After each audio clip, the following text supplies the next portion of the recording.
Good evening. How's everybody? Everybody good? All righty. Well, it's good to see everybody tonight. I see we're right on time, so I'll go ahead and read through the stars of the week, the things that caught my eye. Again, I love your post. Read them all. Got a lot of good stuff in there. All right. Let's see who we got on the screen tonight here. All right. So I'll just leave. Kristen, we'll start out with her tonight. I love that she talked about hiring the use of interview teams. I think that's a really good thing to do. However, in the end, when you're the principal, you're responsible for the person that gets hired. You can't blame the team. I think teamwork makes the dream work, and you get a good notion of from the team, but also in the end you got to be comfortable with the person you hire when you're the principal. But she's exactly right. Having an interview team helps you clarify things sometimes. Letitia did a really good job with K2 intervention. We don't see that a lot, what you do in K2. So if you want to read a good one on intervention, Tommy did a good one on for high school and for upper end, and so did Jeffrey. So those were good. Letitia had a good example of collaborative decision making in an IEP meeting. Again, we talked last week. If you're the LEA rep, it would behoove you to make sure you script those IEP meetings. That just like we used to script lessons back in the day.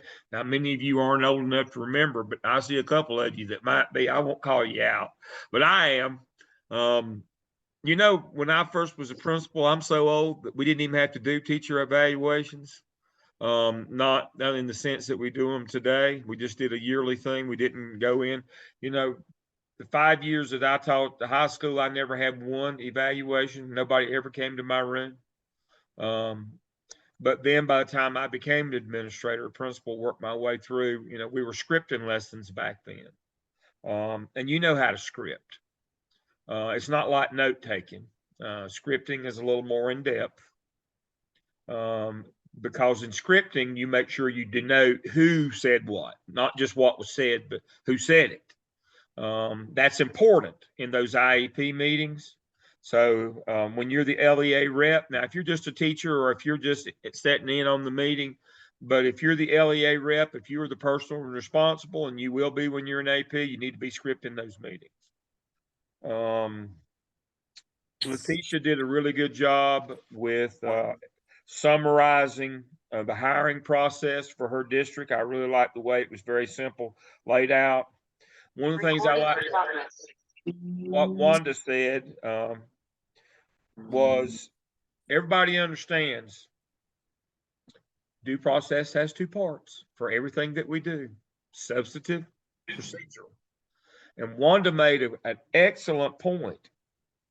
In her district, they lay out exactly the steps that the principal has to do. Now, there's 9 different things that you have to do in a hiring sequence. They're the same for everybody, but who does them is that's the procedural part is what varies. What I liked about Wanda talked about in her district, they lay out exactly which of the 9 that the principal has to do. And they cannot vary. And they tell the principal, you cannot vary. You can't say, well, this time I'm going to do this, right? No, every time you do the same 5 of the 9.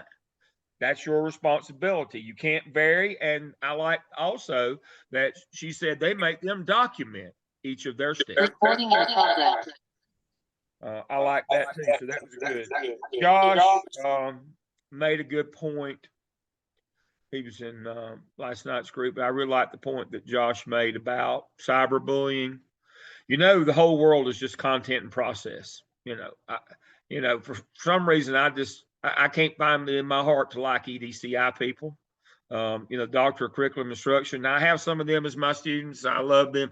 Now, but the irony is I'm married to one of those people. I've been married to 39 years for the same woman, and she's an EDCI lady. I don't ask me how that happened. I have no idea. But the EDCI folks, the doctorals and curriculum instruction, the eggheads, they'll tell you that everything is content and process. That applies to cyberbullying. Don't focus on the process, whether they used a phone or a tablet or where they were. Focus on the content of the threat, of the bullying. If you do that, you'll be okay. But too many times we get trapped in that loop of, well, that parent says that you can't prove they did it. You don't have to prove that they did it at school or on a school device. If they did it, it's the content of what they did that matters. You can't get caught up in the process, because that's a rabbit hole that parents will try to drag you down in, and like an alligator, roll, mixed metaphors here, drag you in the deep end and drown you. You'll be chasing your tail if you focusing on the process. You focus on the content. I like that Kristen talked with her HR about benefits and EA. That's a good thing. But what I liked what she said too is she brought in FMLA. That's become very relevant lately. So you have to know that one now. That's become very prevalent. So that's a good one. Kristen talked about it's a risk to delegate a lot of these activities in terms of building security and safety on your assessment inventory.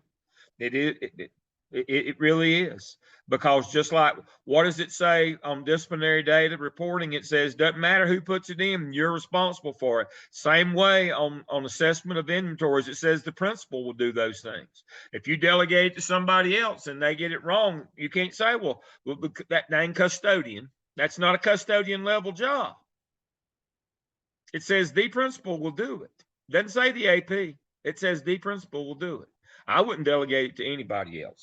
I'd be right there on top of it. She did a good job on her assessment. LaShonda wondered why you see more bullying at high school and middle school than you do in elementary school. I don't know. Parents hadn't taught kids to hate enough at that level, I guess. So, hate's a learned behavior. They get it from their parents. How many times have you wanted to say to a parent, the problem is your kid's an idiot and it's hereditary, but you can't say that, but you really want to. And so, yes, we do see more bullying at middle and high school level. But now, understanding now, I'm gonna kick you South Carolina people in the shin right now. South Carolina is one of only two states, that does not have a hate crime law. And that's why you see a lot of cyberbullying and bullying in South Carolina, why it's prevalent. There is no hate crime. There is no state level hate crime law in South Carolina. And so until that gets fixed, you better strap it on in South Carolina. I can tell you that, because, they like their hate. They really do. They really like it. It's they call it heritage, not hate. I can't even say that without laughing. But that's exactly what it is. Anybody in the crowd a big Hootie and the Blowfish fan? Does anybody know who Hootie and the Blowfish are? They're South Carolina's #1 homegrown sons, aren't they? Full disclosure, I was born in Spartanburg. My mother's from South Carolina. So when my wife and I were first married nearly 40 years ago, we hung out in Spartanburg. I mean, that was our town. And Clancy's on Union Street on the east side of town. Hootie and the Blowfish and Craven Melon were the two bar bands there. They played there every week. But now I believe Darius Rucker wrote the song Time back in the 90s about the rebel flag hanging over the state house in South Carolina. Nothing's changed in the last 35 years since he wrote that song either. So they're not about to pass a hate crime. Again, I said I was going to kick y'all in the shin, but that translates to a lot of bullying and a lot of that hate speech kind of bullying with older kids, unfortunately. It just does. That's not Dale's opinion. It just does. And until there is a hate crime bill passed in South Carolina or law in South Carolina, you will continue to see a lot of that kind of hate speech bullying with older adolescents, early and older adolescents. Unfortunate, but that's the cross you folks have to bear in South Carolina. Brandon, he's in the other group. He let us. He shared with us the bullying report form from Guilford County Schools. It's very inclusive. It's a good one. Randy's with us tonight. Randy did a good job on his skip task 1. If you want to see a good one, I like Randy. His long-term goal was kind of outside of the norm. I like what he did. What they're going to do once they hook them on their short-term goal and get communicating, they're going to have the parents come in and sit down with them, and together collaboratively they're going to build their summer resource kits so their kids won't get so far behind in the summertime. I like that. That's a good idea. That's a good idea. Now, it could be a two-edged sword if you get certain people in who, don't think you should read anything but the Bible. You have to be careful about, getting some of those fundamentalists in that don't think you should read anything that might be the least little bit controversial. You kind of got to avoid that. But I think if parents had some buy-in on some of that stuff, it might help sometime with that. Kids, them enforcing their kids doing some of that summer work and not getting, to try to close the gap in the summer. Larry made a good point. We talked about this last week, and I want to reiterate again. The teacher starts the due process for discipline with a written referral. But remember, they have to be out after that. They cannot be a part of the procedural. Why not? Why can't the teacher that wrote the referral go and tell the assistant principal what punishment she wants? Why can't she do that? Why can't we allow them to do that? Conflict of interest? Yeah, it would be a conflict of interest, and it would violate procedural due process. They'd be the judge, the jury, and the executioner, wouldn't they? I mean, you get into that role where the person who investigates needs to be independent of the action. And how independent can the teacher that wrote the referral be on the investigation? And you can't just skip. And I mean, if you let them recommend a punishment, that means you've already found them guilty without even having done due process. What that means is an absence of due process. You just skip to the end, like the teacher did with Billy. She just failed him for the year. Just skip to the end. That's exactly what the teacher did in the first case study. Is she caught Bobby cheating. She manipulated the system, but she adjudicated that he should be out for the whole year. He should fail for the whole year. No substantive or procedural due process in that. Now, you say, well, they can tell you. No, they can't tell you. Don't get in that habit. I told you, I mean, normally I'd have Dr. Sane with me, but he's working for Curriculum Associates. He's too busy, but he's being sued right now because 2 of his teachers, back when he was a building level principal, the case is still out there. 2 teachers were talking in the hallway, and a 3rd teacher overheard them and reported it. So, don't engage with teachers about consequences at all. Now, you can ask them what happened, or maybe to elaborate on their statement or something like that. But you need to coach and condition them. Please don't offer up a solution, or don't offer up a consequence choice. When you hand me that referral, you're out unless I need you to clarify it. That's the law. Anything less than that, we violate these kids' due process rights, and we both may lose our house. So just understand, I love you, mean it, but this is not part of the process, and it's expressly not part of the process. You got to be careful on that. Caroline talked about fundraising at the end. It is hard to do it now. You have to get approval. You have to budget it. But again, the sole responsibility lies with the principal on fundraising. If the PTO absconds with the money, or the fruit rots, or the candy melts, it's on you. You can delegate the activity, just like doing your facilities inventory, but you can't delegate the responsibility. You got to understand that. Sean did a very thorough job with bullying, with law references. That's really good, Sean. That's what you're supposed to do in a law class, isn't it? She actually cited her references. Kudos. Like that one a lot. Wanda made a great point. You know, teachers don't work for the employee assistants; they work for the principal. You need to be able to talk to them about their benefits. I mean, you may not get down in the weeds, but you need to show that it matters to you. Is the point here? Don't just fob them off or somebody else. What you're saying is when you say I don't know, you're saying I don't care. I don't care about you. That's very, when somebody comes to you about that, I mean, that's a very personal thing, and usually there's a somewhat of a crisis maybe going on. You need to be there and you need to hear and you need to know some things, but you need to engage with them. Don't just follow them off on HR. Make sure that you hear clearly what their concerns are. That's a good point by Wanda. And then Tommy talked about hiring teachers, and I want to make sure everybody understands. In Charlotte, Mecklenburg, it's 10 days. Other parts of the state, it's 20. In South Carolina, it's 20.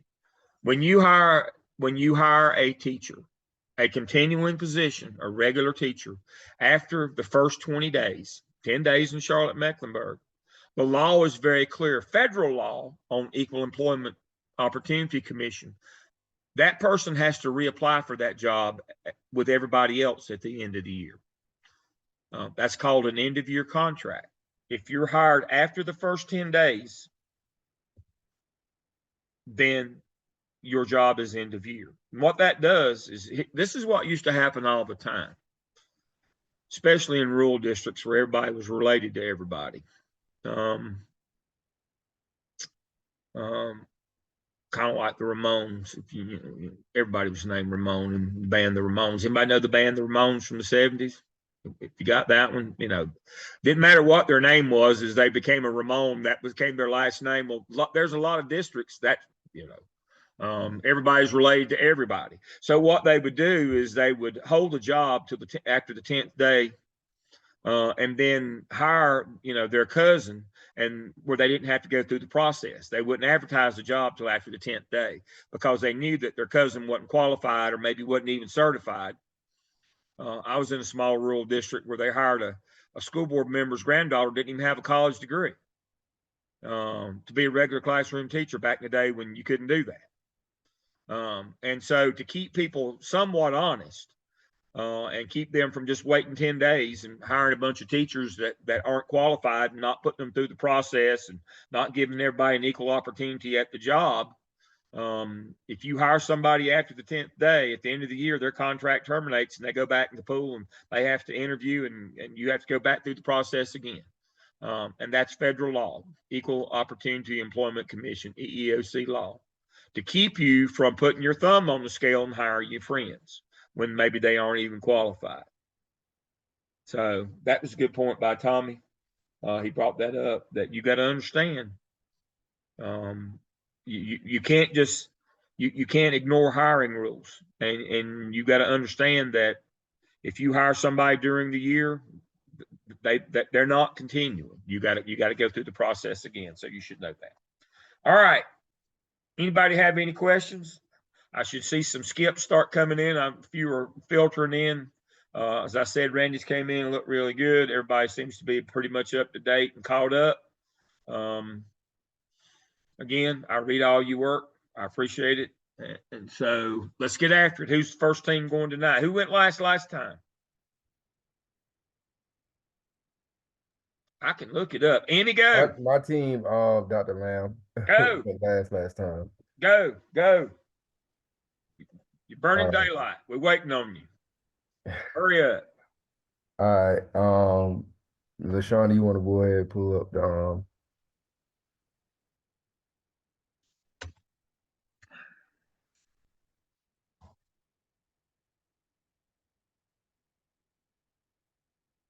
Let me turn my camera off. Sometimes that helps. There we go.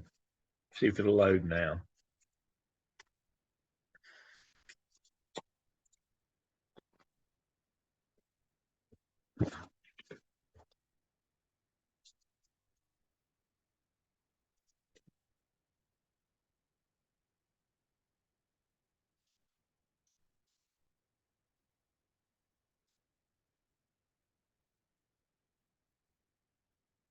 All right.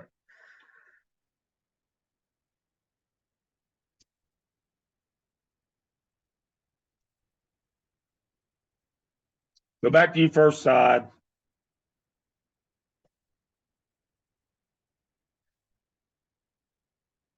All right, I got you.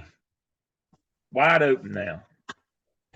Good afternoon, everyone. The largest takeaways from the case that we found, in 1994, a lawsuit was filed against the state of North Carolina, including 5 counties, which included Cumberland, Halifax, Hope, Robeson, and Vance. All 5 counties were low wealth counties, districts. The parents stated that their children were not receiving equal education. They argued that students in wealthier areas were receiving better education. The case argued that where a student was born should not determine or depict the quality of education that they should receive. Students should receive equal education despite where they reside or go to school. Low wealth districts didn't have as much money as wealthier districts. The Leandro versus the state of North Carolina case remains one of the biggest educational policy issues in North Carolina. Money follows the student. By law, funding must be allocated to the appropriate purpose of the funding. Funding cannot be reallocated or redistributed by a superintendent based on needs in different schools within the district. Students across the state must receive the same funding. That is correct. Yay. So who won? Did the plaintiffs win the lawsuit? Yes or no? Yes. No. No. That's correct. LaShonda's exactly right. They did not win. See, what they were trying to do, they sued to try to get the state to change the funding formula so that the state would give the wealthier counties less, give them more, and when the wealthier counties added in their local revenues, everybody'd have the same at the end. But what happened? The Leandro plaintiffs lost. They did not win. The funding formula is still flat. That means every student gets the same amount, period. That is correct. And they went further to say, not only do you not, equal is not guaranteed, that we're the sole arbiter of that, and you can't move it around and make it uneven equal at either at the local level. So LaShonda's exactly right. They lost. Money has to, every student gets the same, and it has to stay the same. Superintendent can't move it, period. Excellent. Yay. So we did a timeline, and in the timeline, it just shows that the case was filed in 1994, that it went to trial in 97, in 2002, that there was a ruling, and we have what the ruling stated. In 2004, it was appealed. We have in 2017, the judge retired and a new judge took over the case. In 2018, 2019,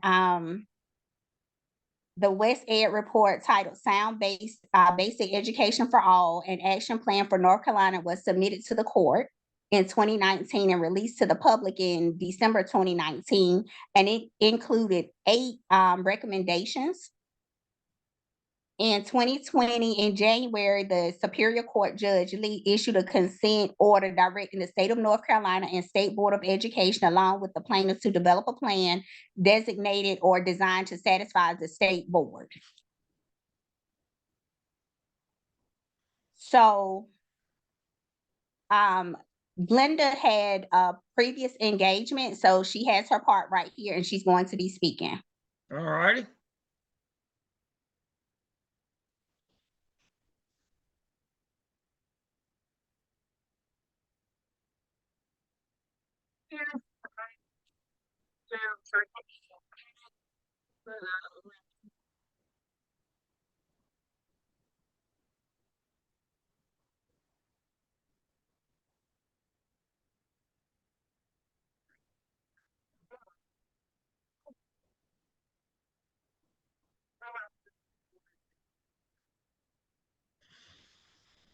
Can you speed that up? We'll just read the slides. I don't, a lot of times you can't. You can go to the little wheel over here to the right of your screen next to the CC.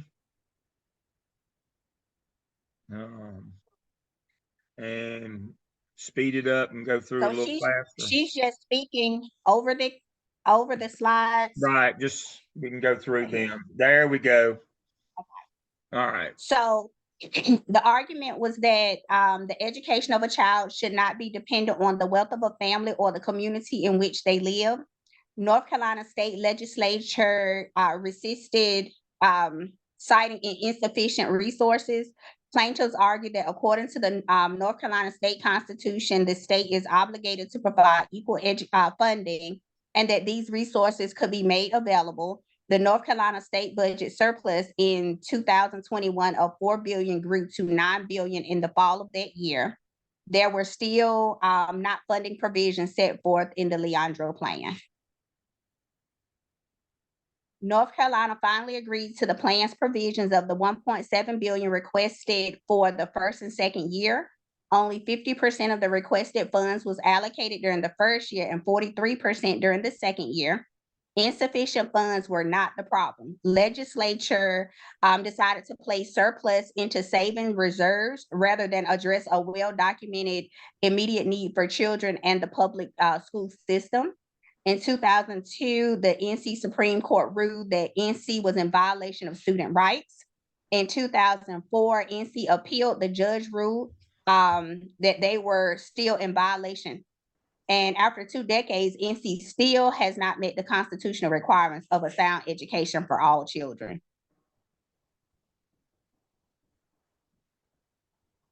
After multiple attempts to force NC legislature to comply, a judge orders a transfer of $1.7 billion to educational budgets.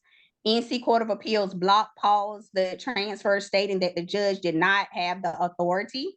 In 2022, there was a brief was filed to show precedents from other states where judges have legally ordered a transfer of funds, and in 2024, the case is set to be heard by the NC Supreme Court.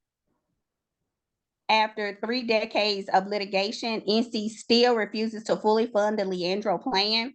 Schools, students, families, and communities are left without essential resources, and Appropriations Act of 2023 funds fewer of Leandro's provisions than the previous year's budget.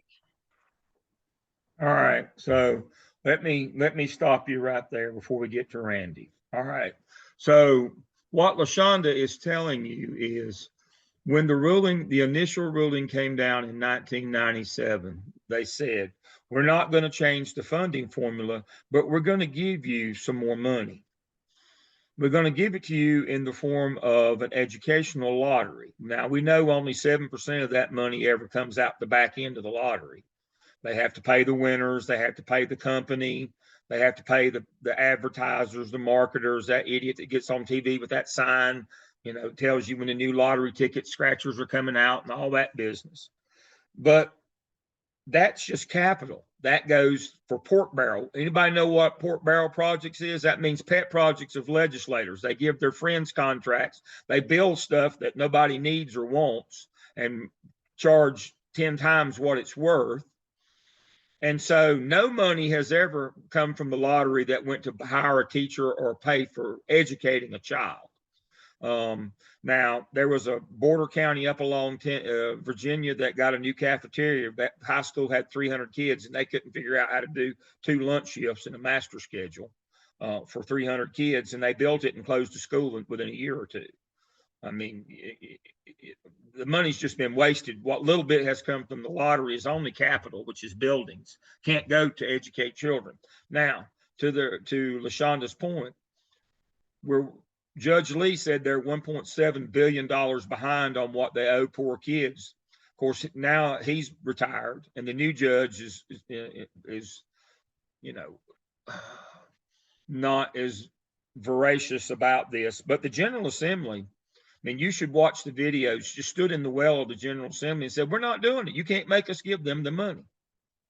And so even if the North Carolina Supreme Court rules that they owe the money, the General Assembly says you can't make us. We have a supermajority. we have a checks and balances system. You have the judicial, the legislative, and the executive branch. The executive branch, because there's a supermajority in the legislature, they just override any veto that the governor does.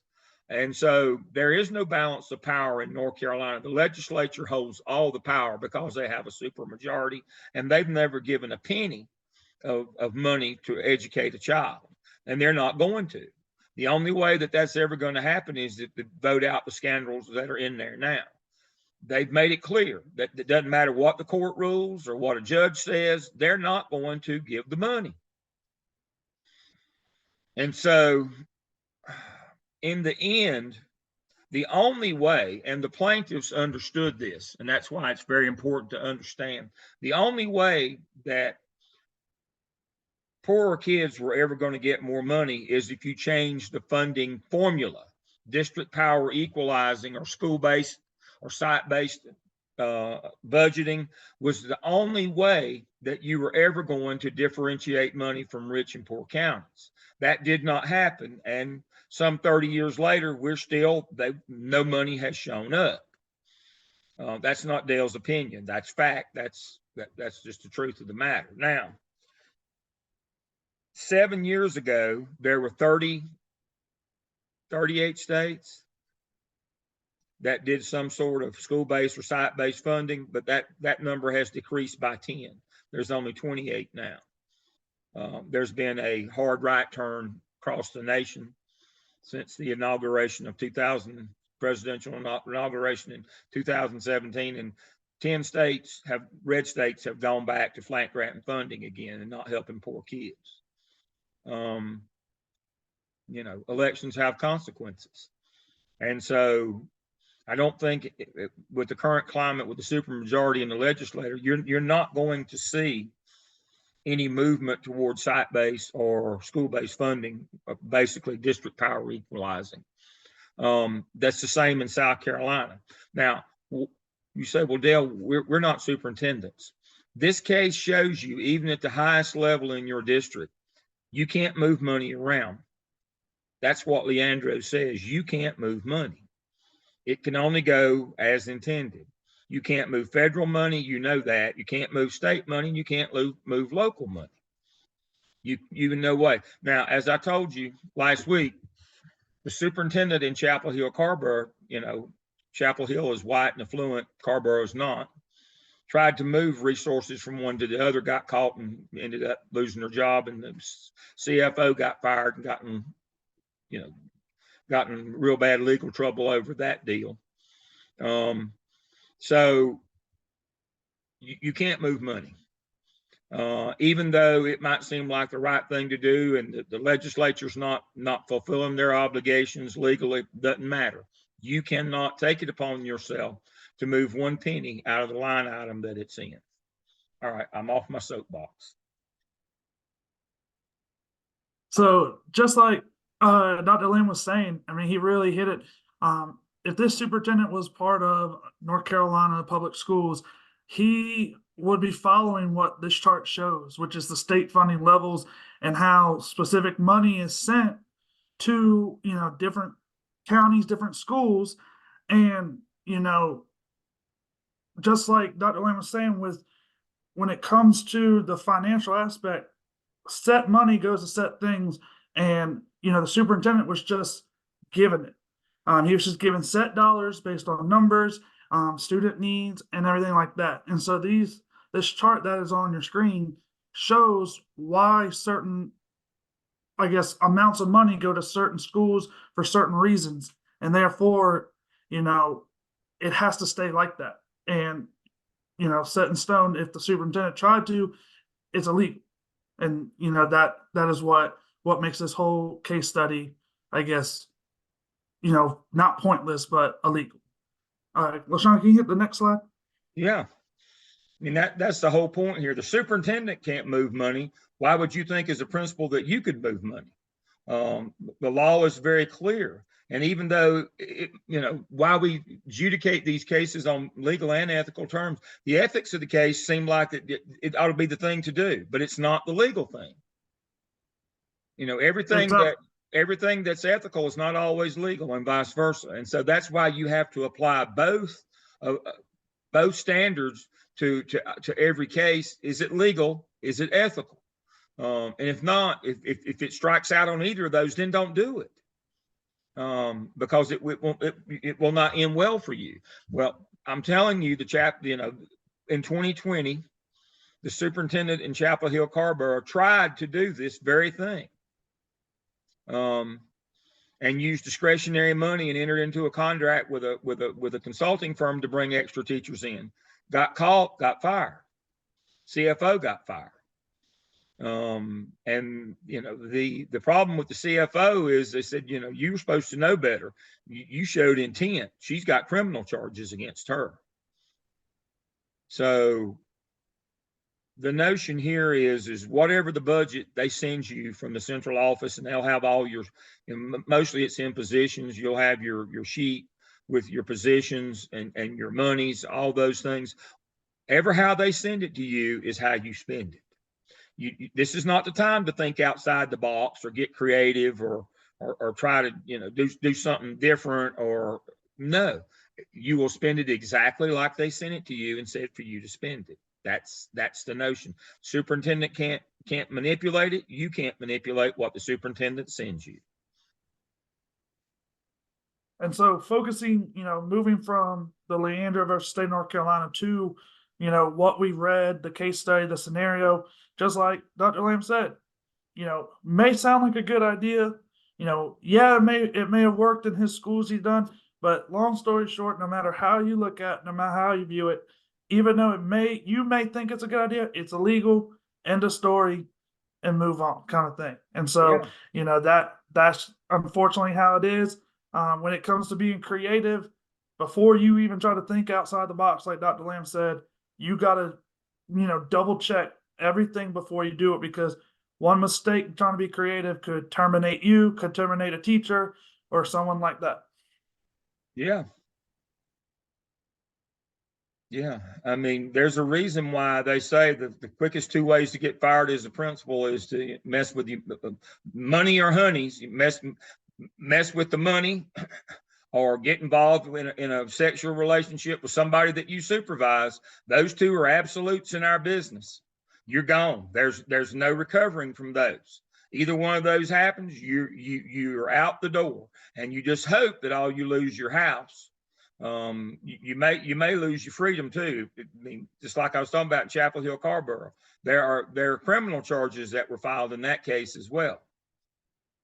So you got to understand, and these are the easiest to prove, because remember, you get an audit every spring, and they check how every dollar was spent. Every school every spring gets an independent audit.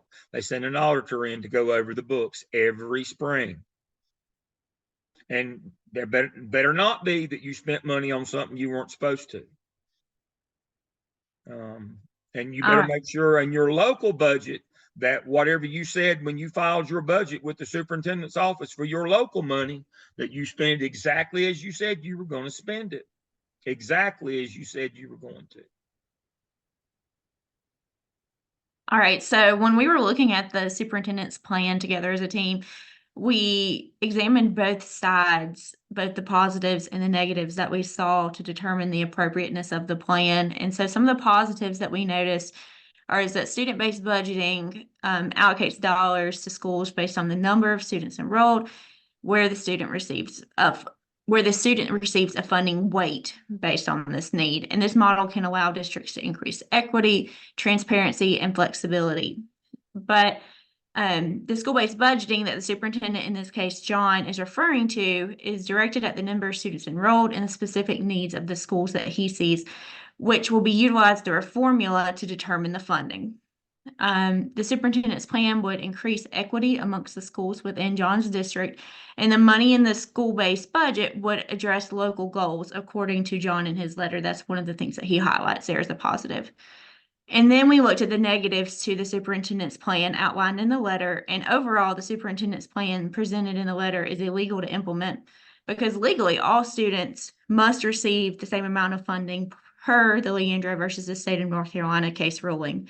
Funding cannot be redistributed or moved, as Dr. Lamb highlighted, based on the superintendent's perceived needs of the district. The letter and plan that's outlined is presented vaguely, and there's a lack of clarity in exactly what's going to be done with the money. He outlines that they're going to be able to accomplish the local school goals, but he didn't highlight those in the letter. And the last thing we noted is that spending of the budgeted money would be difficult to track over time because different schools would be receiving different funding based on the formula that's being used. So we think overall it's an inappropriate plan to implement based on the fact that it's illegal. I want you to stop right there. You folks are the future of our business. My time has passed. Y'all are going to have to pick up the gonfalon, the flag and charge. This is the most important slide in your presentation. You need to be able to understand the argument on both sides and be able to try to convince people of the positive, while at the same time, you've got to work through all these negatives to be able to address them so they won't be negatives. That's what I love about this slide right here. This is your primer going forward. Remember what the purpose of public schools are. We had private schools in this country before there was even a country. Public schools were designed to aid in the American dream, where it didn't matter what station in life that you were born into, the education was your way to a better life. It's not designed for elitists. It's designed to help the least of those among us, as Jesus did. That's the whole notion here. But we have weaponized public education in some states where it's the haves and the have-nots. And we're now trying to siphon money off into vouchers for wealthier kids to go to private schools. The whole notion here is we need some sort of school-based budgeting or district power equalizing to try to help the lower wealth kids in the lower wealth counties. Because as we can see, until we actually change the funding formula, the General Assembly is not going to give you the money. The only way that there's any guarantee that we're going to differentiate the money and get to equity, not equal, make sure you use the word equity. That means everybody doesn't get the same. The only way that you're ever going to get to that is by changing the formula, the funding formula. Just saying, no, we're going to keep it the same, but we'll give you money, that's an empty promise. There's nothing legal behind that that makes them give you that money. But if the funding formula were changed, you would have to be able to address these negatives that are on your screen right now in order to sell this. You got your positives, but now you're going to have to address, you'd have to have specifics. You'd have to have a weighting system. You'd have to have a tracking system on how you would do that. All those would be requirements before you could ever get the public sentiment or the legislative sentiment behind you to change the funding formula. So I love this slide. Excellent job.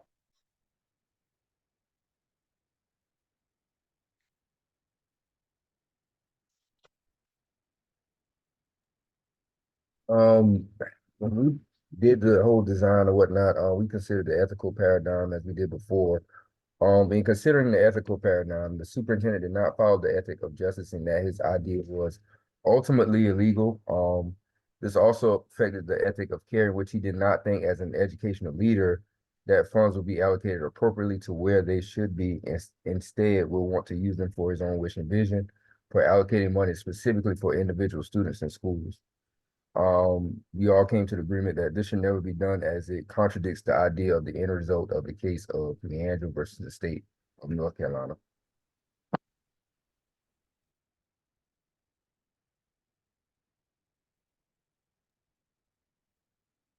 And in conclusion, for this case study, we outlined 4 specific points to sum up our group's case study conclusion. The first one is, by law, funding must be allocated to the appropriate purpose of the funding. Money cannot be moved around by a superintendent principal within a district. Per the Leandro versus state of South Carolina or North Carolina ruling, North Carolina has a constitutional obligation to ensure that all children have access to a sound basic education. And that's what they're going to get. School districts must allot the same amount equitable funding to each student. Money cannot be redistributed to be able to meet needs at different schools across the district. And lastly, the superintendent's plan to implement the student-based budgeting is considered an illegal action because it redistributes allocated money based on students' needs perceived by the superintendent rather than distributing the money based on the correct allocation. Exactly right. Very good. You can stop your share, and I'm going to share my screen quickly before we go to the next group.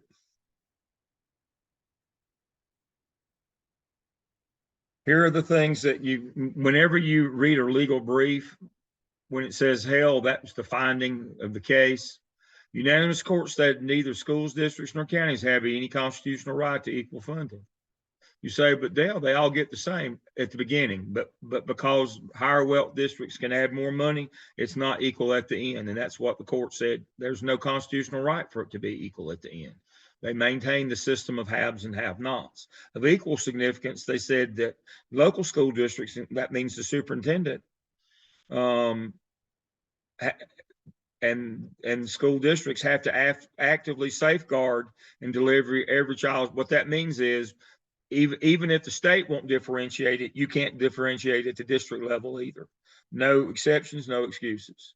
So that's the legal precedent. And so when you get money at your school, understanding that it came from federal and state sources and local, whatever that line item is, if it's $100 and it's to be spent on this, that's what it's to be spent on. That's even at the local level, even at the school level, no exceptions, no excuses. And so when we start talking about thinking outside the box as principals, not with the budget, that's not a good thing. It's an overused term, and it does not apply to money in schools, not in public schools. Now, charter schools are public schools, but that's what they've been given liberty to do that, where they can differentiate and use things differently at their schools. That's the whole notion of charter schools. There are good ones and there are bad ones. I'm a big supporter of Lincoln Charter. I think it's a great school. One of my former pupils is the headmaster or the head of school in Asheville. We've got one at Pine Lake Prep there in Davidson. Well, it's actually in Mount Moore, and they claim they're in Davidson, but they're across the county line. They want to be uptown and be in Davidson. But I mean, I'm a big supporter of charter schools. But now their funding is certain. But now that there are ethical limits of what they can do. And some of the things that they do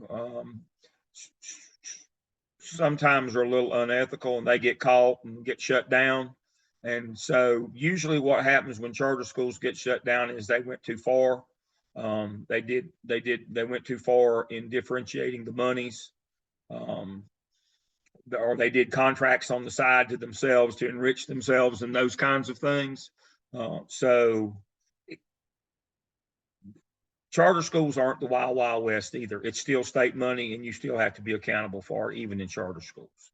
So the notion here is if you work in the public arena, you don't move the money where it's not intended to be, period. I'm belaboring the point. This is the number one thing that gets principals fired, is something happens with the money. Even in the local budget, fundraising money, something happens with the money, you're gone. There is no reprieve. There is nothing that we can do to save you. Sorry, we just can't. All right, next group. Excellent job, by the way.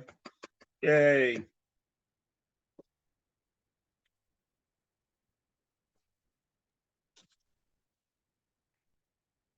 We'll go next. Kristen, do you want to go ahead and share it? All right, ready?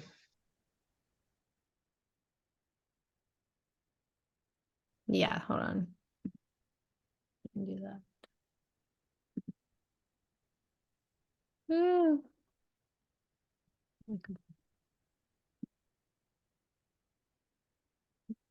Do you have it handy, Jeffrey? Because my Google Slides is spinning at the moment. Yeah, I do. I can go ahead and share it with you. All right. There you Oh, go. yeah, you're a lot quicker than me. And then, all right. So we'll go ahead and get started.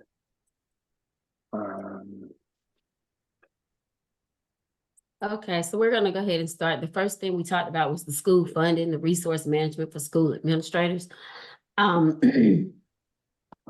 There are 4 types of resources, or school districts receive money from 4 different resources: locally, flow through, state, and federal. With the local funding, this includes the receipts from property taxes, fees, interest, income, tuition, food service, etc. The flow through are funds that are dispersed to educational agencies and such as regional services before they are dispersed to the local district. Then on the state, with the state funding, it is divided into general and categorical. With the federal, it's divided into restricted and unrestricted grants.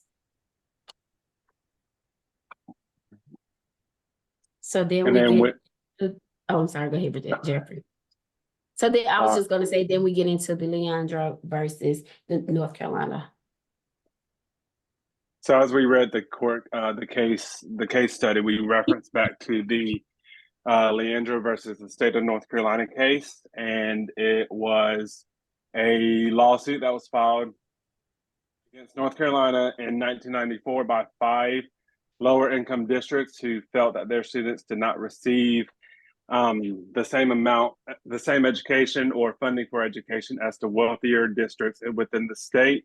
And parents did not feel it was fair for students to for student education to be limited based on where they lived. And the court ruled that equal funding is not covered under the Constitution. However, all students must be given the opportunity to a sound basic education or a high school diploma. The Supreme Court ruled that the state of North Carolina is required to provide every child Leandra's rights and the same funding. So the funding formula did stay the same.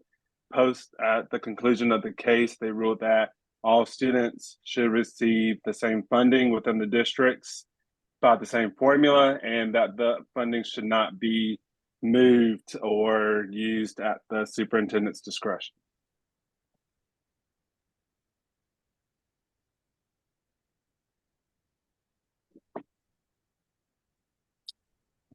All right, our case study overview.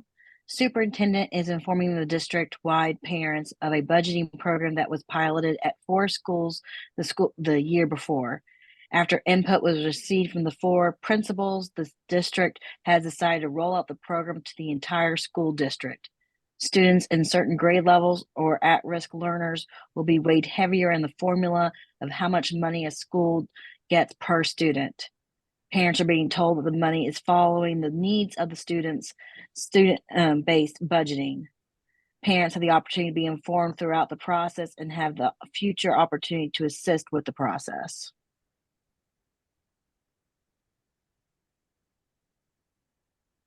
And so the opposing side of the superintendent's plan, the most important one is it's not legal, so he can't do it. So even though the goodness of his heart, what he wants to do, the intentions are there, you just can't do it. It's not legal. So you can't move money based on feelings or what would be best for the students. And also it could be upsetting for the taxpayers of high income households. And then lastly, the budgeting has to include, all stakeholders, so school board members, district administrators, and school administrators.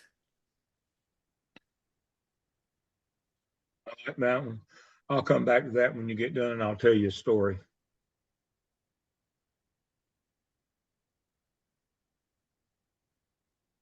Okay, as far as the ethical paradigms, we talked about justice and care. So social justice, the case highlights broader issues of social justice and the intersection of education, poverty, and opportunity. It brought attention to systematic inequalities in education and the need for policies and interventions aimed at addressing these disparities to promote social justice and equality of opportunity. CARE, the focus on ensuring all students receive a sound basic education, reflects a care-centered approach that prioritizes the well-being and needs of individual students.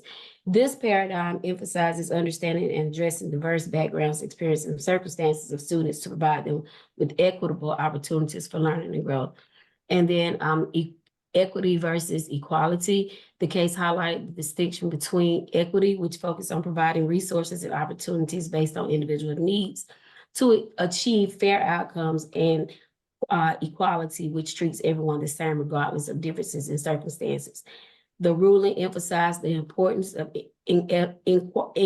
equitable access to education for all students regardless of their socioeconomic background.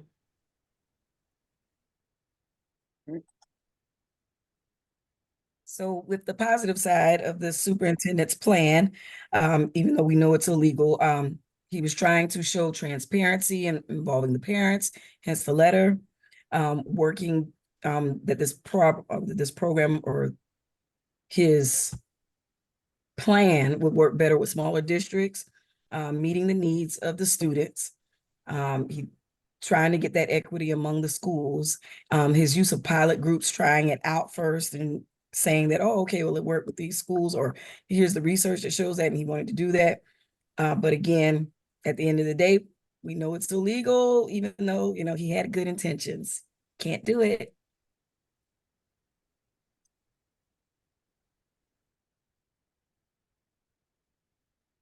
So we also suggested what can school districts do to bridge the gap. Fundraising for school. Teachers can apply for grants for student needs, such as Donors Choose projects or GoFundMe projects. Community partnerships with local churches or local community members, and district leaders could work with the building principal to lead PDs on self-efficacy to improve classroom instruction.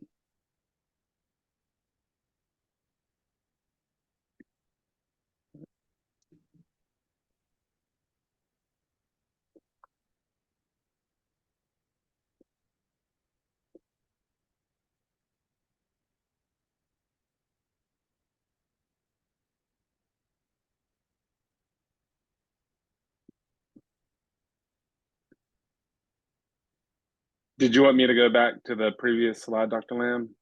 Just, you can stop your share. Excellent job. I want to amplify the point that Kristen made about high wealth parents would give you a fit. So I'll tell you my story quickly. I was middle school principal in a small, rural, very poor district, but I was the middle school in the county seat town. Now, if you know anything about small rural districts, North Carolina has 100 counties, and the county seat generally has obviously in the counties has the most affluent parents in your county because the hospital's there and the courthouse is there. So that means you got the doctors, lawyers, and Indian chiefs. So we had their kids at New Hope. A small group of AG kids. We did not have enough, AG is a federal program. And so we just had an AG, how would you class it?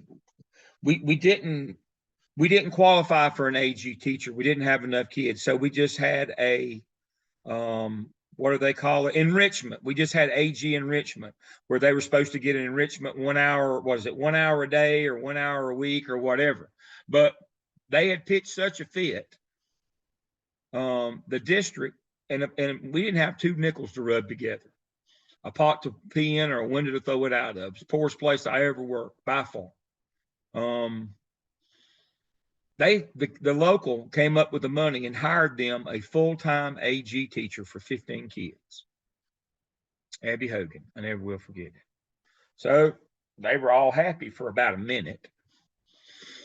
And then they came in enforced to my office and said, we want a teacher assistant.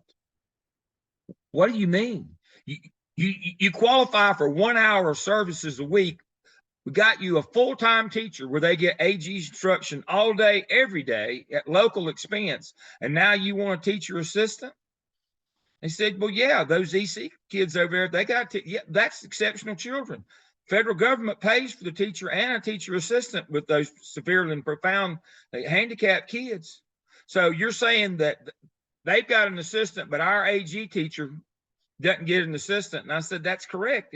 There's no money. The county already came up with the money to pay for a teacher. They said, well, if we can't have an assistant, we want you to take their assistant in the EC classes. They shouldn't have one either. Right.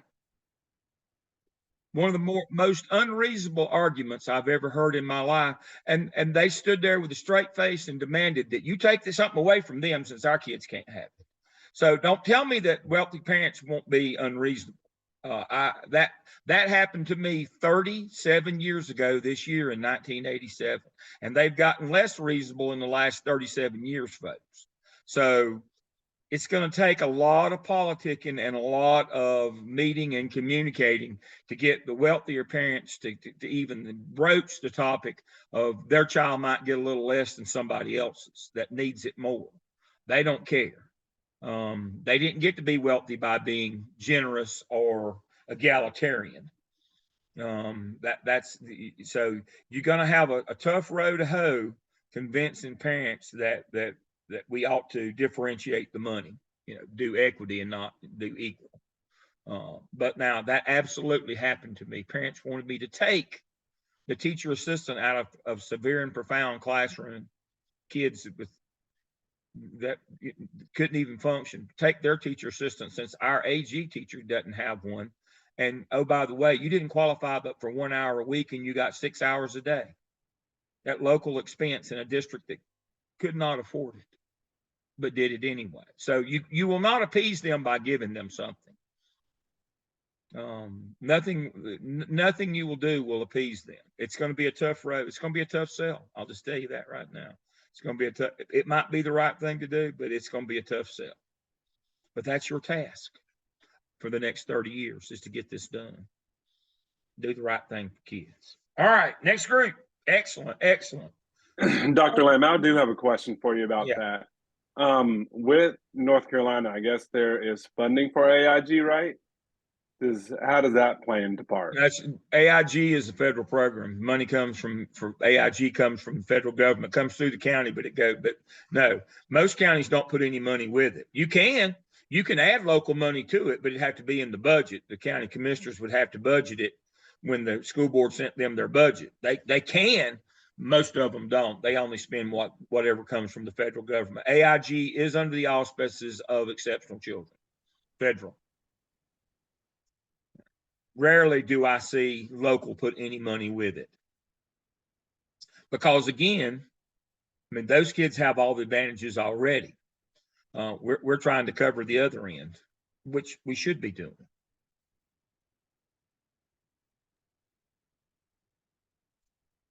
Dr. Lamb, we'd like to go next. Go Wanda, go. Wanda, you going to present for me? I'm going to do my best if I can. Thank you, ma'am. I appreciate you. If you can, I don't see it. Can you pull it up for me? I can't find it. Let me see where I am. Wait a minute. Start closing windows.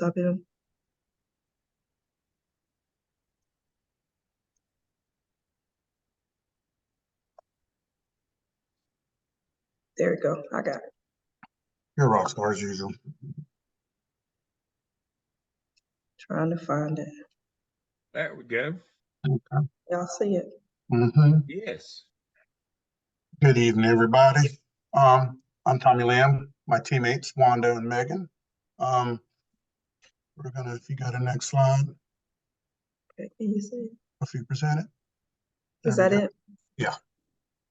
So quickly, just to the point, because we talked about it a lot tonight, Leandra versus State of North Carolina. It's just basically lawsuit 1994, parents in students in 5 economically disadvantaged school districts, which somebody mentioned earlier, Cumberland, Halifax, Hook, Robinson, and Vance. Basically alleging that the students in those counties were denied the right to a sound basic education.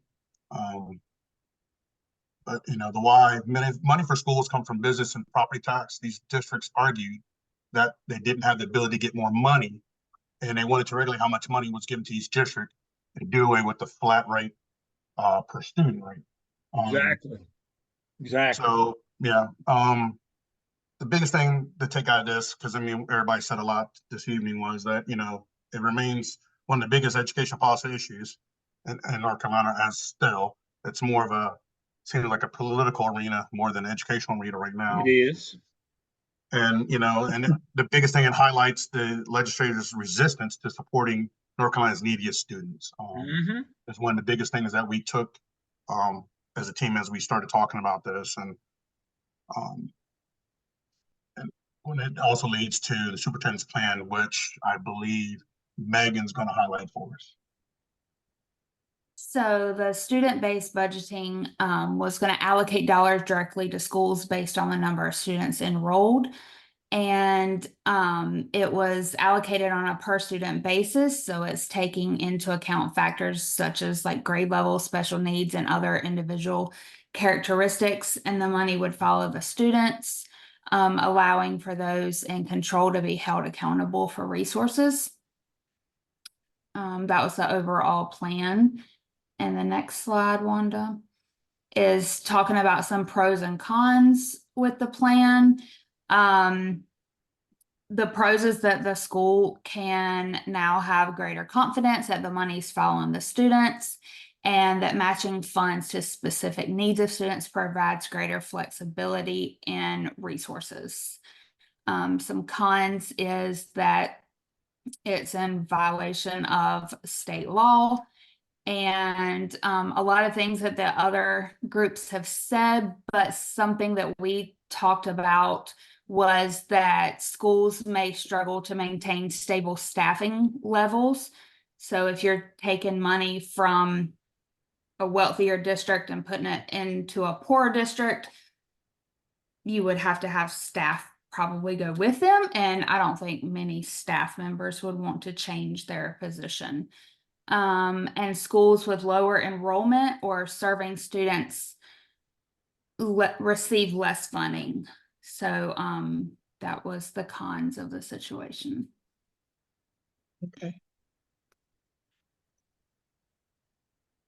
All right, and one of the ethical paradigms that we just focused on, we kind of talked about all of them, but for the most part was justice, that the superintendent was working towards equity and allocating the funds, and this action was in violation of the law. So he really couldn't, perform in that way because the law was being violated through this particular suggestion that he had for the district. And then also, just in conclusion, we talked about the funds at the federal and state local levels are not allowed to be redirected to different schools or allocated to different programs. And that's all we have. Excellent. All right. We have anybody else tonight? Yep. All right. Before we get to Tanya's group, in 1941,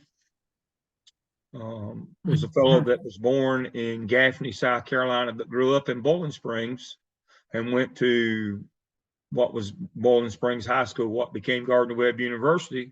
Man's name was W.J. Cash. His seminal work was a book called The Mind of the South.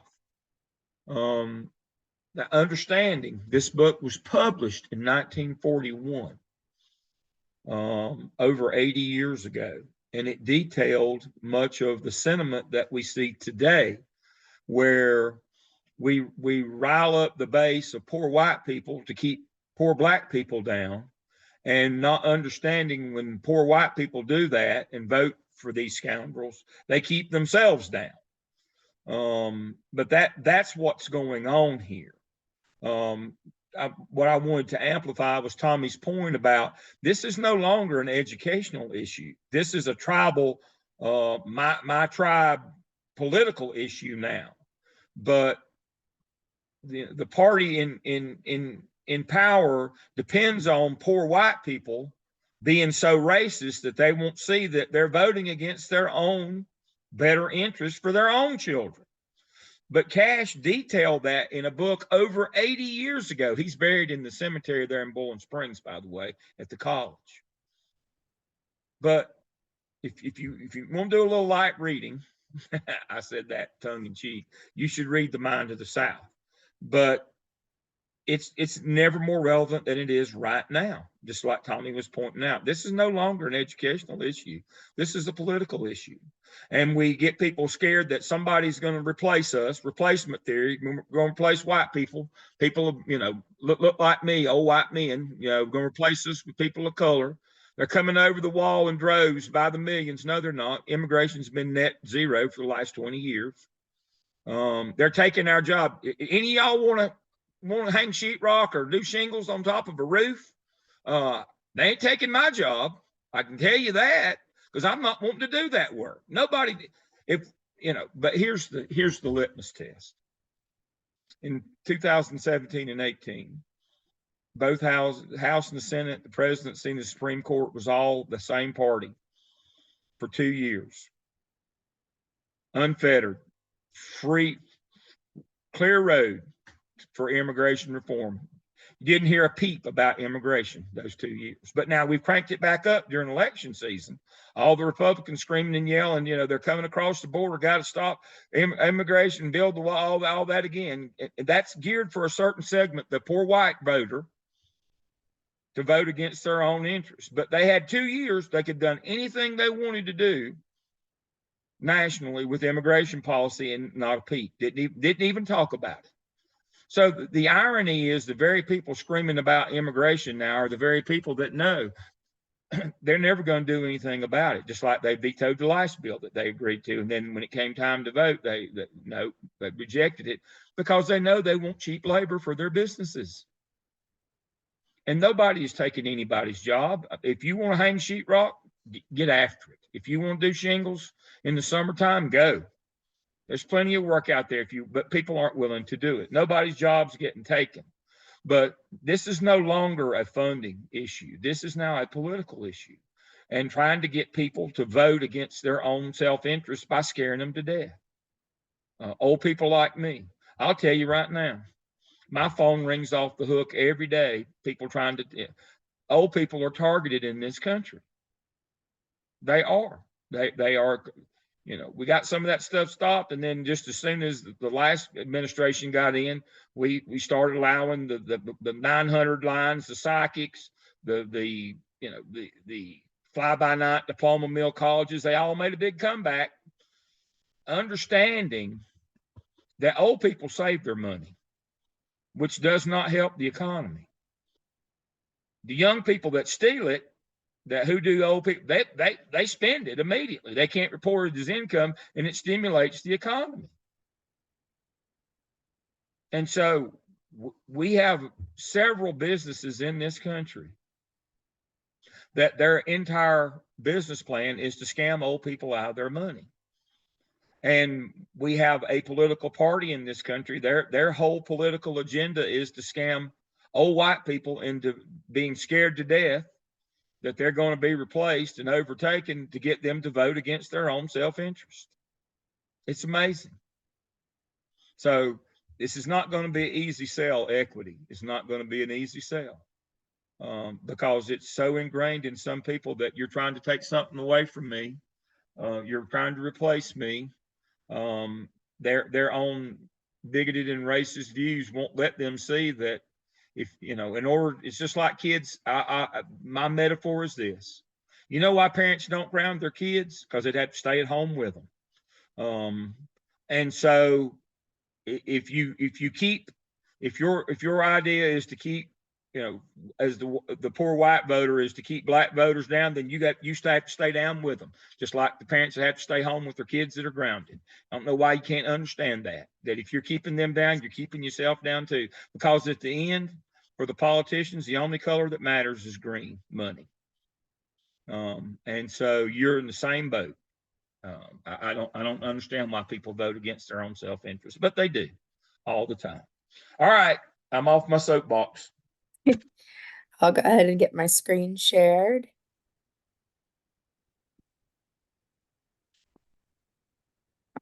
Alrighty. All right. In the case study, our superintendent had a plan. He wanted to enhance equity of funding and decisions. Student needs will be given in a predetermined way. Will engage and build efficacy with parents and community partners in the process. Transparency and budgeting. All of it sounded great. Next slide. Was he compliant though? Based on school budgeting law, when the principal submits their budget, it cannot be changed in the middle of the year. Therefore, the superintendent cannot make this promise. He couldn't even make the promise. John D. Superintendent cannot do this legally. That's why he was not compliant. All right, and so we also talked about some of the pros and the cons of this. So the first thing we recognized was that it was a good start with communication, getting together a letter to involve the parents and the community. It talked about the foundation being laid from other principals that have already implemented it. So it showed it had some success to it. Not every school is the same. The money follows the student, putting dollars behind the goals to empower school leaders, and then written as a template for success. And then we, for the cons, talked about the unknown timeline, possibly waiting another year since it was so new. A possible town hall meeting should occur, of forming a committee with a PLC, an action plan involving all parties, and then it's illegal. So then jumping into North Carolina's Constitution, it clearly states that it is the state's responsibility to provide a sound basic education for all children. The three main categories for that is that schools will be with competent and certified teachers, schools with competent and well-trained principals, and having the appropriate resources needed to support effective instructional programs. So making sure we're teaching with efficacy. I'll repeat what we've already talked about. The lawsuit filed in 1994 by parents, students, and school districts in the 5 low-wealth rural counties listed below, alleging that students in these counties were denied their right to a sound basic education, inadequate school funding, limits any access to a sound basic public education, and that this right was denied particularly for these students of color and those from families with lower incomes. The results of the case is still ongoing, even though it was lost, it still continues to this day. And in the videos and in the readings, it was stated that it feels like a political game because one side votes for something for positive, and then another group comes back and has a veto for it. Then 2021, Judge Lee issued that $1.7 billion should be spent to fund the additional provisions of the plan, but the Supreme Court halted those funds, and of course the case was lost because it was illegal. And also, as many of you have already stated, North Carolina has been in violation of the Sound Basic Education plan since 2002. There was an outside group, West Ed, that was asked to create an action plan, and that was submitted in June of 2019 and released in 2019 of December to the public, and it included 8 key recommendations for how North Carolina could comply with the directive to provide a sound basic education plan. And I think it was around $758 million was set towards that first year. But in February 2023, the Speaker of the House and Tom Moore and Phil Berger, and several others filed multiple suits to prevent or delay the transfer of the funds from the 2022 ruling. So based on those results, of course, the superintendent was in violation, and he could not legally use the SBB, the student-based budgeting, for the program that he was wanting to start or continue in that county.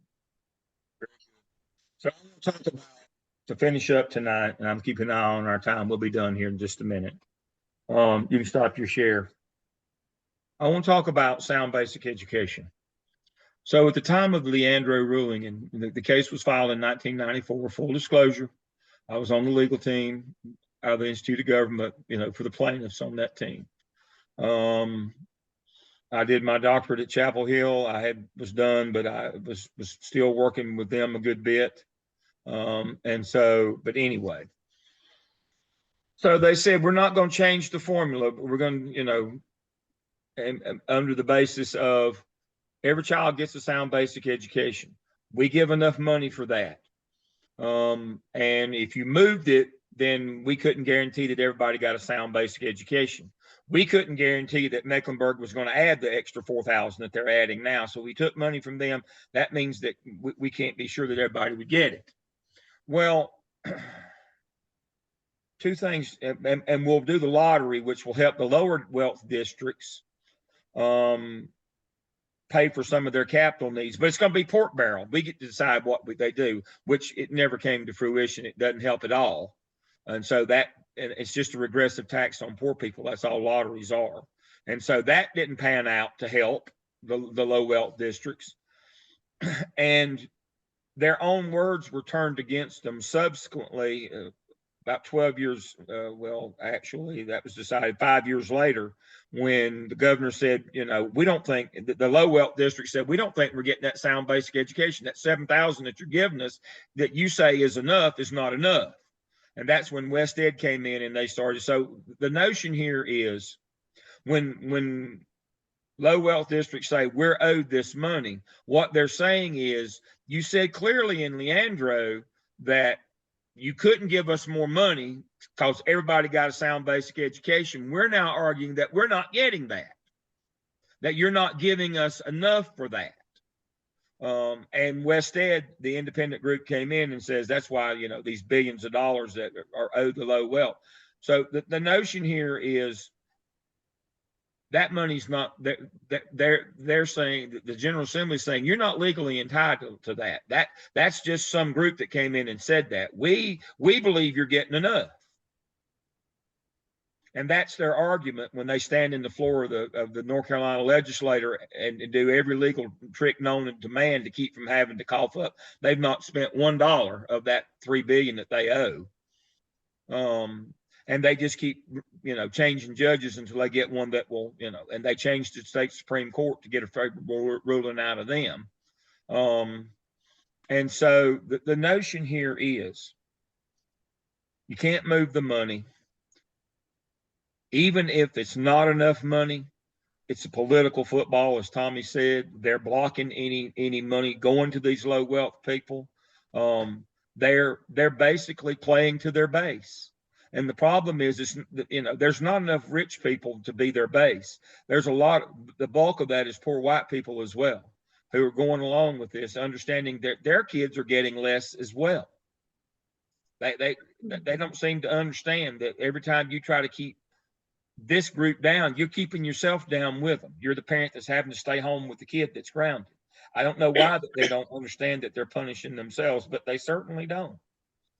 So in the end, North Carolina owes low wealth kids about $3 billion from over the last 22 years, but the General Assembly will never pay a dime unless the United States Supreme Court steps in. They'll never pay a dime. So, and part of why I go over the top with this case is there are people out there that's going to be looking how you spend every penny in your school. And the first time that they perceive that you've done something where you gave a low wealth kid something that their kid didn't get, you'll never hear the end of it. They'll run you out of town on a rail, even if they can't prove it. So you've got to understand the political climate. Don't move the money, but don't even be talking about moving the money. Don't be proposing that we do this for this group and not that group. it's not an educational issue anymore. It's about my tribe. You know, there are three types of truth. I'll leave you with this. There's your personal truth, what you believe in the face of anything else. You don't have to have proof or evidence. You just believe it. And then there's your political truth of your party that you have to go along with so that, you know, that you get to stay a member of your group. And then there's objective truth that we can measure. And unfortunately, people don't operate very much in objective truth anymore. Everybody operates on their own personal truth. If I believe that that makes it so, COVID's going to go away next week. Drink a little bleach, it'll go away. You know, or your political truth, you know, like some school districts that are in financial trouble. What COVID? We're keeping school open. Well, you know the funding formula. If kids don't come, you don't get money from the state. And so, you know, famously in North Carolina, there's a district that claims that there's a problem with their software, that they can't write check and get people paid. You can write a check. I've got a checkbook. I'm still old school. I got a checkbook. If you got money, you can write checks. The problem with them is they kept schools open in COVID because they believe that their cronies in the General Assembly, which are the same party as all the leadership in that county, they thought they'll send us money anyway. No, they didn't, and they won't. If kids don't come, they don't send you money. And now they can't pay their help. But that was their political truth, that they'll send us money because we're Republicans too. They'll send us money. That was their political truth. It did not happen. And now we've got bus drivers, cafeteria workers. We got people all over that district that can't get their pay because there's no money to pay them, because they're having to cover teacher salaries because they said COVID wasn't a thing and kept school open right on. That's their political truth. And then you have, again, personal truth. I think it's going to go away next week. Based on what evidence? Well, I just believe that. That makes it true. No, it doesn't. You need to operate in objective truth, folks. I mean, for yourself and for your career and for your sanity, and you know, to keep your house, you need to operate in objective truth. You get off on these tangents on your personal or political belief system, it will not go well for you. And that's going to come to play. I'm setting up the next case study. The next case study is all about your personal belief system, your personal truth. Can you put it aside and do what's legal? That's what our next case study is going to be about. And I'll talk about it next week in depth. We're moving from political truth to personal truth next week. And we'll talk about case study number 3. I enjoy your work. I enjoy reading your work. Questions. The interactions, y'all need to talk more. You know, make me hush some every now and then, but your work is good. I enjoy reading it. And I'm very pleased with what you're doing. I appreciate you as always. I'll see you next week and we'll talk about exceptional children and case study 3. Dr. Lamb. Questions, time for questions now. Oh, I just wanted to remind you about the email I sent. You were going to show me on Task Stream how I needed to tweak that competencies. Competency. Oh yeah. Let me share my screen and do that right now. Okay. All right. So your competency folio. When you go to your competency folio, let me close some of this stuff. Don't save.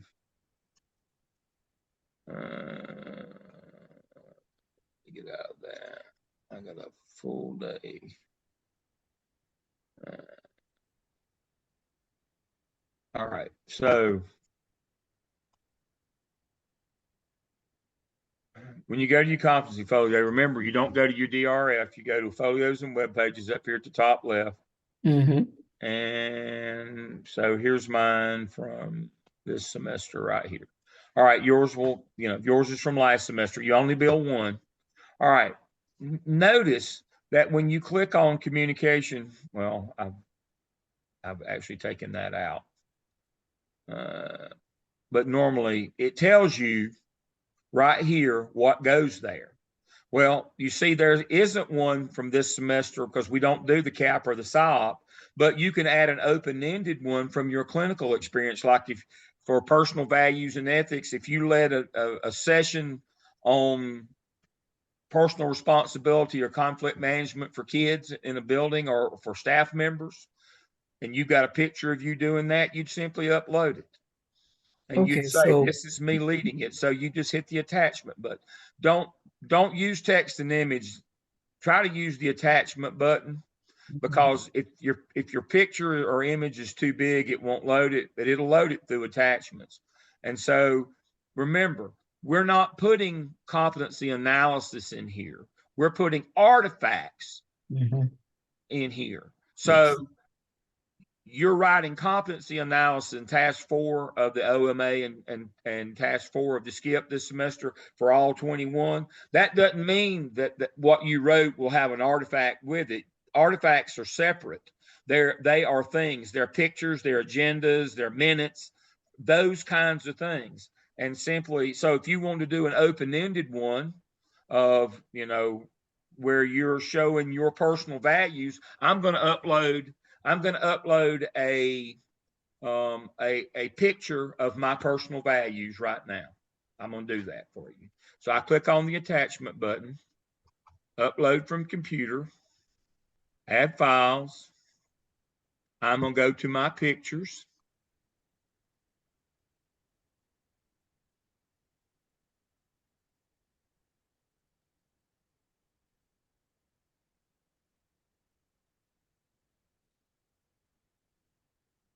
Upload and close.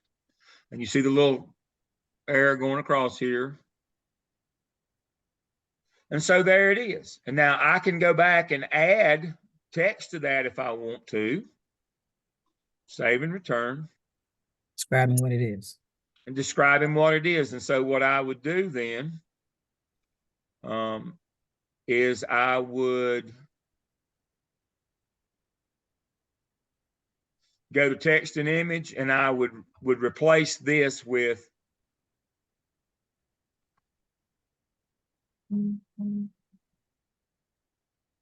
Okay, I guess that was the part that, because of course, since we've already got 21 done from the first semester. Yep. And when I was looking at that, I was like, okay, do I replace that or you can, but no, you just add it.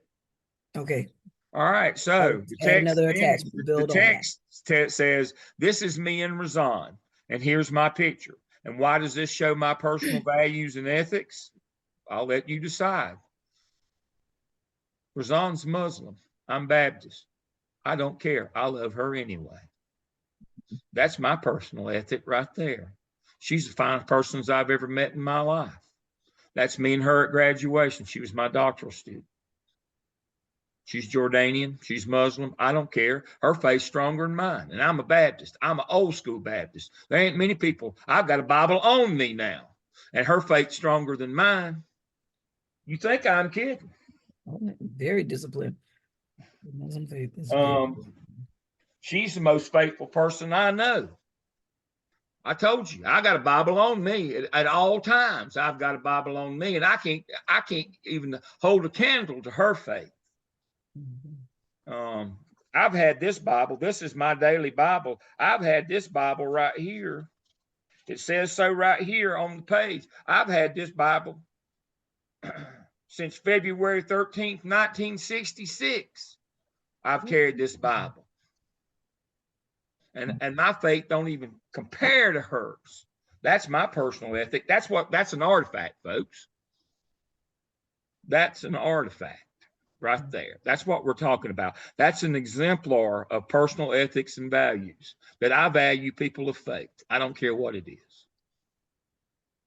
That's what we're talking about, an artifact that exemplifies that in you, that you've done something. Right there.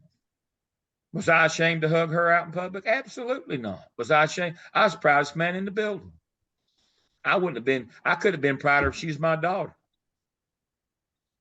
I don't care that other people might look down on her because she's Jordanian, Muslim, Arab. I don't care. Not in the least. You know, I'll find you another one here. I think I can, well, I don't know if I can find it. I'm sure I've got it in here in my pictures. I've got one, well, I won't go into all that, but you know, I've got a picture of me and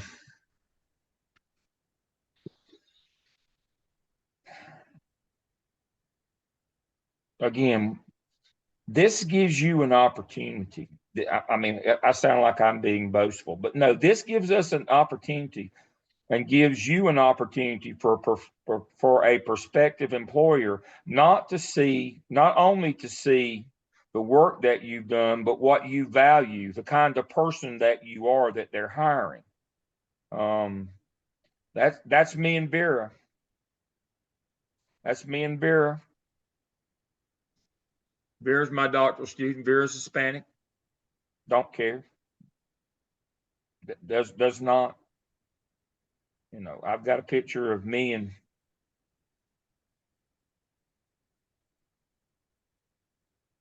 notice that woman as tall as I am, and I'm a big fella. You know, she's as tall as I am. She was center on my office basketball team. She was pregnant, had a baby at 14 years of age. She was Dr. Stedman's high school student when he was principal at St. Paul's. She's a Lumbee Indian. You don't think she was homeless and pregnant at 14. She's now Dr. Goodson, Winter Goodson. You don't think I'm not proud of her? That if she wasn't mine, I wouldn't be the proudest man in the room? She grew up in a place when they had bathrooms marked black, white, and other. Lumbee was lower than anything else. Homeless, pregnant, 14. She's Dr. Winter Goodson now. She's principal in Goldsboro. So the notion here is you use your competency folio to show us not only the work you've done, but what your values and what's important to you and who you are as a person. What you value. Don't just make it an academic exercise. Remember, the best use of this thing is going to be, yes, the state has to turn it in and the creditors and all that, but you can publish and share this thing with prospective employers, and it gives them a clue as to who you are and what you value. You know, the biggest thing is they got to give you the keys to a building. They got to trust that you're not going to be like Barney, you know, on the Andy Griffith show in the first season when Andy left town and went to Raleigh, and first thing Barney did was give Gomer a gun and deputize the town drunk Otis. They got to know that you're not that person, that your value system is not skewed like Barney's, that you're a person of integrity, of trust, that they can depend on you to do the right thing. Where's Jeffrey? One of they don't tell it anymore because it's been too long ago, but one of the more famous stories from Charlotte Mecklenburg was the principal at Albemarle Road Junior High. This absolutely happened. Now, Jeffrey can tell you that in Charlotte Mecklenburg for as long as since 1971, with the ruling in 71 for busing, that buses in Charlotte Mecklenburg are tripled. What does that mean? Jeffrey, tell us what tripled buses means. They go to multiple schools and Elementary, they are middle, staggered. and high school. So in the morning, the first kids they pick up are high school. High schools are early start at 6:55 in Charlotte. Bell rings, you know, we start class at 5 minutes till 7. We're out at 2:15, but you start at 5 minutes to 7. So that's the first trip. And then the second trip is the junior high kids, and the third is the elementary. They start at 8:30. And so this is a test for Jeffrey. What would happen at a junior high that lets out at 3 o'clock? What would happen if you rang the bell at 1:30 when the last lunch shift was open? How many buses would be on your lot at 1:30? 1 or 2, because they're running high school routes. They're running high school routes. That's exactly right. They're running high school routes. So they hired a new principal at Albemarle Road. He didn't understand what Albemarle Road was. They fought every day like cats and dogs. It was let's get ready to rumble every day. And ran triple lunch shifts in junior highs back then because I was principal at Eastway Junior High. Yes, I'm that old. We still had junior highs in Charlotte when I was principal, the junior high principal in Charlotte. And they fought all day. They fought through all 3 lunch shifts. They fought in between the lunch shifts. The law had been there all day. He rang the bell at 1:30. I'm not kidding. He rang the dismissal bell at 1:30, not a bus on the lot. So 1,200 kids went rolling down Royal Avenue, the front drive of the school, right into Albemarle Road. They turned over cars. They busted out windows in every one of the stores, the McDonald's. They set stuff on fire. They went and destroyed about half of the mall. Eastland Mall was still up then, and they vandalized, stole, looted the mall, stole all the stuff out of all the stores. That absolutely happened. He lost his grip. And he rang the bell at 1:30 at Albemarle Road Junior High School. That absolutely happened.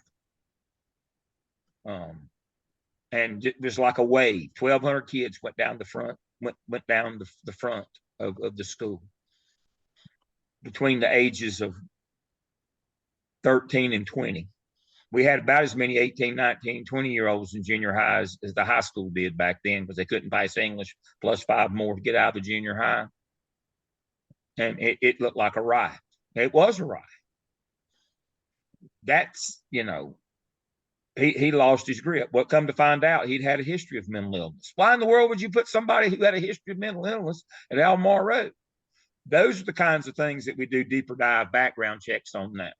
But the biggest thing about the superintendent meeting you or the area superintendent in the interview process is, A, can they project that you're going to be a principal? They don't want to invest time in assistant principals that they can't see that are going to be principals. And B, what kind of person are you? Can we trust you with these people's children? Can we trust you not to steal or misspend the money or diddle the help?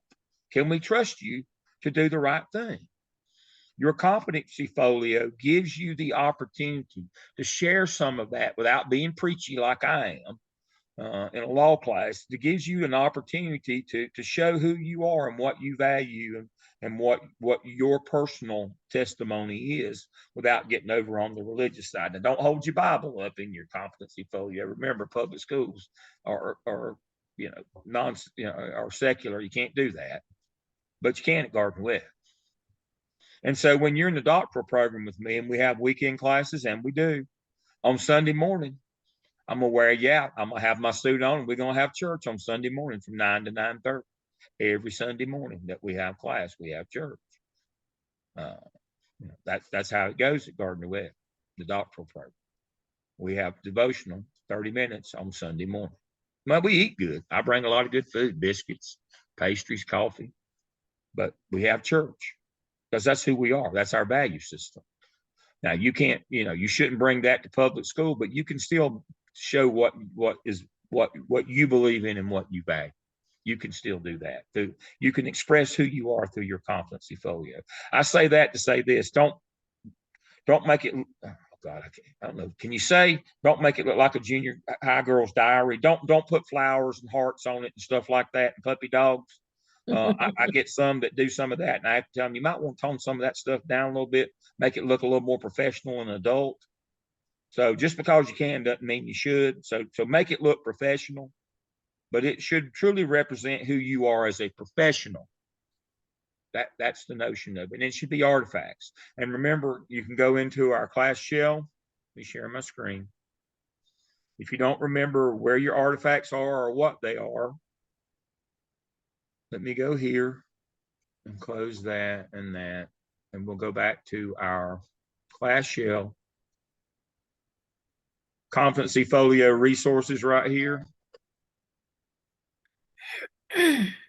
So here are your artifacts that you will generate from having done the work of the OMA and the SCIP this semester. So let me move this out of the way so I can read it. All right, here are the ones that you will have generated.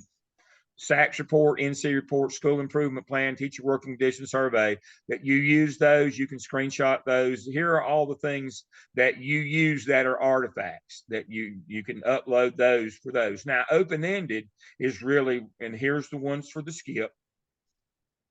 Right here they are, and what they correspond to, which are the competencies, and I got them numbered that they correspond to. If you got a picture of the school budget that you got from your principal, that would be an artifact. All right. So these are the ones that come straight from your portfolio work. Those are standard. Here's where you get to show who you are. What I was talking about is on the open-ended.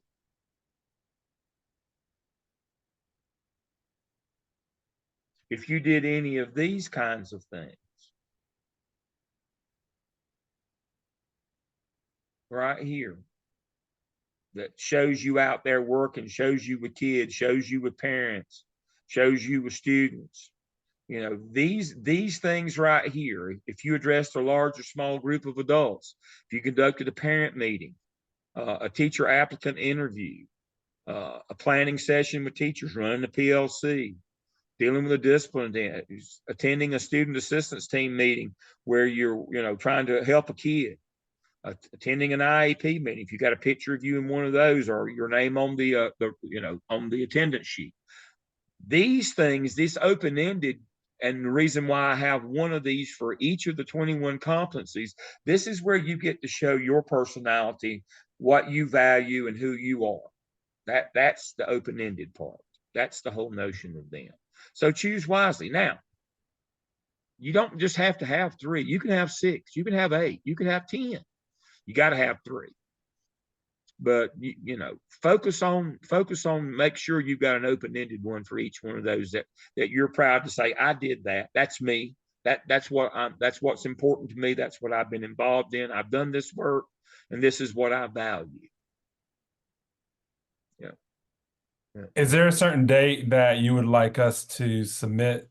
No, just before summer school starts. And so a lot of times people will wait till after they finish the skip, just before summer school starts. I mean, this is your folio. Just don't get behind. But as you grab stuff along the way and you say, boy, this is really good. I got a picture of me doing this, that, or the other. I have people on my phone all the time take a picture of me doing this. Now it's only for me. But it's important to me. And I can look back and I value those times. I value relationships. I don't value things. I told a fellow the other day, he said, is that water really worth $25 a case that you buy for your wife? I said, it is to her, so I guess it is to me. I said, at my age, I wouldn't mind losing half of my stuff in divorce. I just don't want to have to move the other half. I got way too much stuff now. The only thing that matters to me anymore is relationships with people. I got enough stuff. Got too much stuff. But that's my value system. That's what I value. You need to be able to express to people what you value, what your core values are. Because that's what we hire people in leadership positions for, are their core values. That's why I harp on you is follow the law all the time. That's got to be your core value. You got to convince people that you're not going to do something crazy or illegal.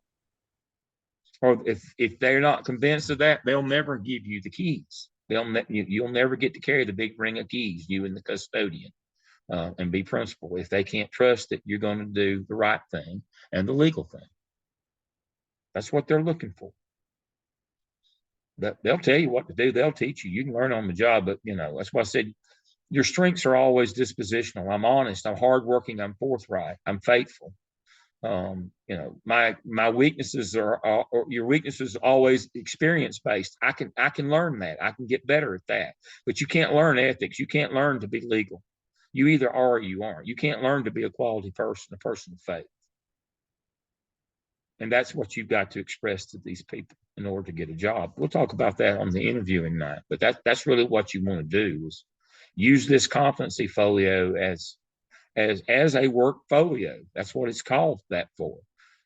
When you go in and interview for jobs now, people want to see evidence of the work that you've done. They want to see artifacts. That's what you're doing. And you got to have that at evaluation time as well. That's how we evaluate principals, assistant principals in North and South Carolina, is on their evidence and artifacts. So remember, you have one folio the whole time through. You just keep on adding, and you can add as many things as you want. You can add as many as you want. And the open-ended ones are really the ones that tell the story of who Tommy is, or who Alicia is, or Tanya, or Emmy, or Danya, or Randy. That's what tells the story, Kristen. All right, next question. All right. I'm like Rumpole to the Bailey. I'm married to she who must be obeyed. She's already called me twice, so I better answer the phone. If I want to stay married to the same woman, if I want to make 40, I've made 39. If I want to make 40, I might better call her back. So I will see y'all next week. Everybody have a good week. Thank you. Bye. Thank you.